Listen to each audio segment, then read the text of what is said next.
just to continue with what have we done so far, we thought it was a really good time to just consolidate, have a period in which we put in writing the level of work that we've done so far, because some of it is more high profile, some of it is just like you, tough stuff behind the scenes, just like your forum stuff. Some of it is visible and everybody, lots of parents can know about it and there's good communication about it, but some of it is that face-to-face negotiation and coming together as a team.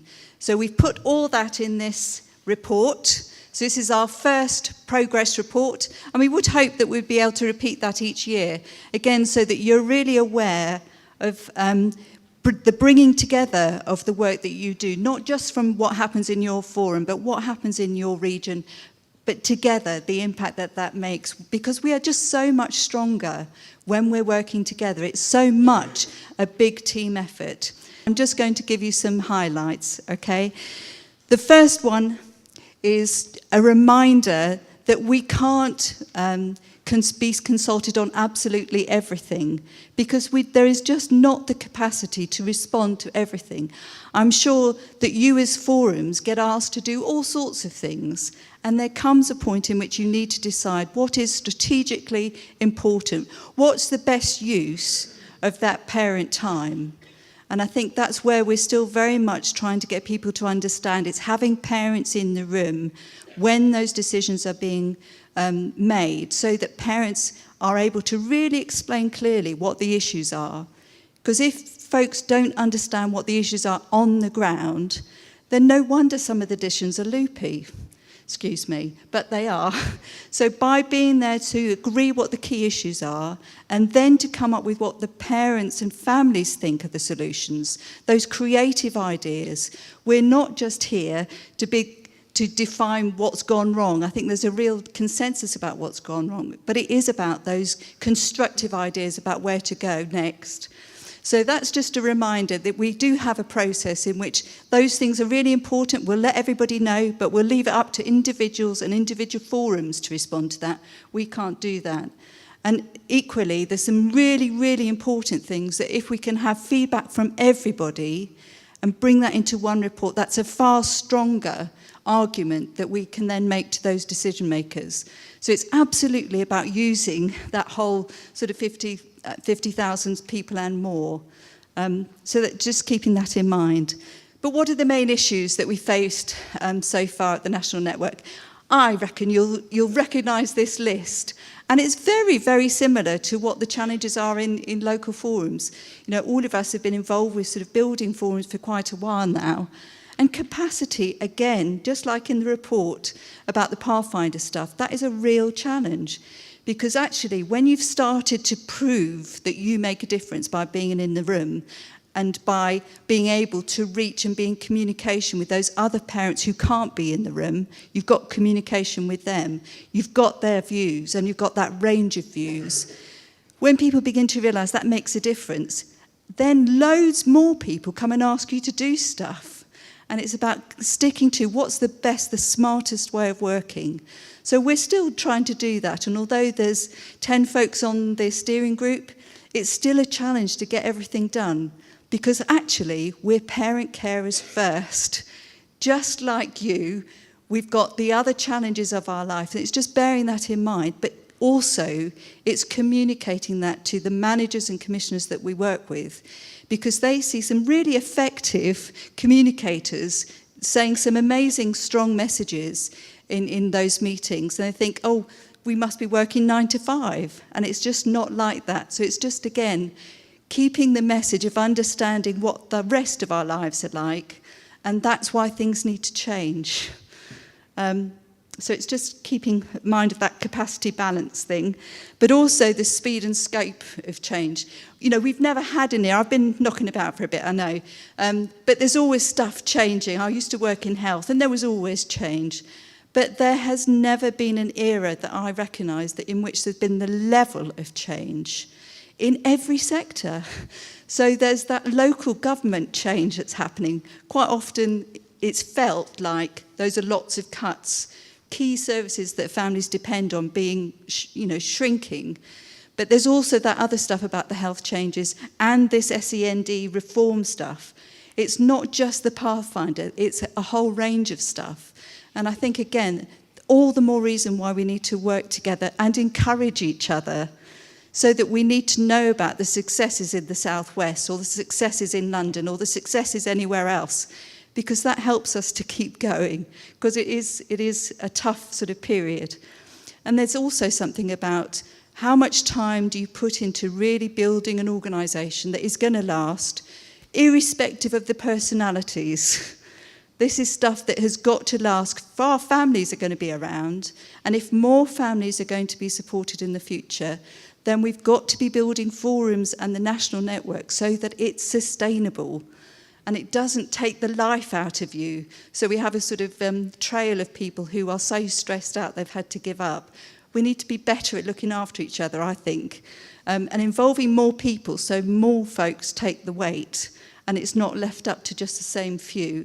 So that's part of the cultural change that we're doing. I think we talk about everybody else's cultural change, but I think we also need to recognise the stuff we need to do by involving those more people. And that does involve some of the leaders letting go a bit to bring those new people on board. And then there's something about reaching parent carers. We're mainly the active folks, and that's because at the moment we're in a position to be for whatever reason. But that could change. My daughter's condition is particularly unstable, and there are periods in which I'm not around. But actually, that's why things have to continue, whether you're around or not. There needs to be a range of people to step in. But also, are we reaching those folks whose situations are more complex? Are we reaching the folks who have additional challenges, even more than ours? And I think, again, that's an area that we need to develop further, and we'll be looking to do that. But it's relevant, I think, for local forums too. And then the last thing about building partnerships. And there's some amazing folks out there, amazing organisations who are doing some really good stuff. So what can we use from what they're doing? Instead of trying to duplicate it, or why not try and shape it? So you get the parents' voice in lots of different sort of ways. But it's by having those really constructive partnerships with a range of folks that I think more and more will change the whole scene. Because it's a really big picture that it's over decades this will change. It's not just about this 18-month period and the next contract. Our families are going to be here for a long time. So those partnership stuff, I think, is just essential. So what about the celebrating the successes? I mean, I said at the beginning, it's fantastic to have a room largely full of parent carers many of you have travelled a very long time. And I think it's just fantastic, that passion behind what we're doing, because we're all committed to making a difference. That's why we do it. And we will make more of a difference by working together. So the strength of the regional work, I think, is really essential. You don't want to be coming to national stuff. It's regionally. Where can you make an alliance with? Some of the forums have got something sorted. So what good ideas can you borrow from those forums, and what kind of advice can you have so that you don't have to do things the hard way? And why not do things jointly, two forums working together to do a transport sort of policy or transport consultation process or something? There's some really good stuff beginning to happen in the regional networks. That's really encouraging. And we've so far, of the regional reps from the national network, 7 out of the 9 have actually gone through the selection process.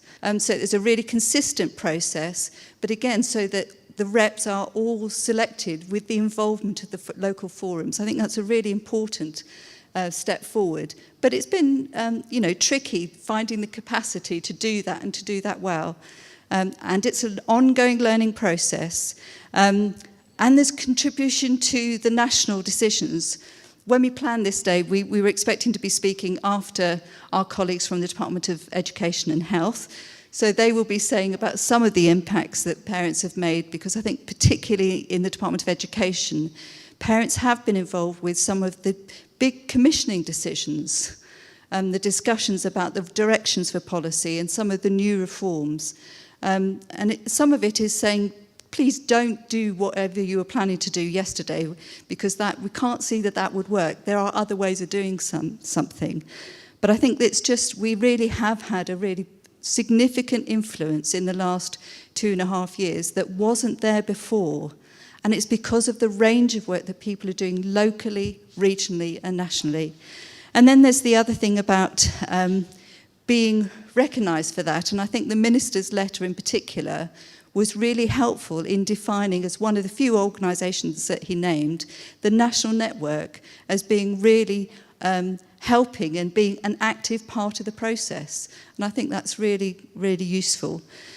And then governance, as I've said, to really try and promote good practice in terms of governance, because it matters how we do stuff. This is money that's distributed, it comes from government, but it's all our money, and we want it to be spent really wisely. And there's just really different level of scrutiny that's going to be operating with that money because it's public money. So the governance process is just really essential in that. Okay, so moving on to next steps. This period we're consolidating and just really trying to cement where we're at. One of the things that we've needed to improve is the website, because the website is just not fit for purpose. And we've been able to find and allocate some money, and that is being addressed in the next few months. So again, the digital reach and getting really good information out to people as soon as possible, that will improve. But it's been a dodgy area, I know, from the past. So we're working on that. And we're also just about to start there's 2 new roles on the steering group, which are non-regional. So these are folks who have particular expertise in governance, but also sort of looking out for people, mentoring and human resources sort of stuff. Because I think we've got to be putting in place and modelling ways of actually looking out for people, as well as actually getting a lot of work from people. So that's one aspect as well. And then involvement with the Code of Practice. There'll be a lot more about the Code of Practice later on. But to get involved with that, to start thinking about it, we've got about 6 months or so, but to start thinking, what are those key areas that we need to engage with for the future? And then moving on to the health reforms. Again, that's a lot of work that's coming down the line. So again, big areas, big topics, as well as all the other additional things that are locally relevant.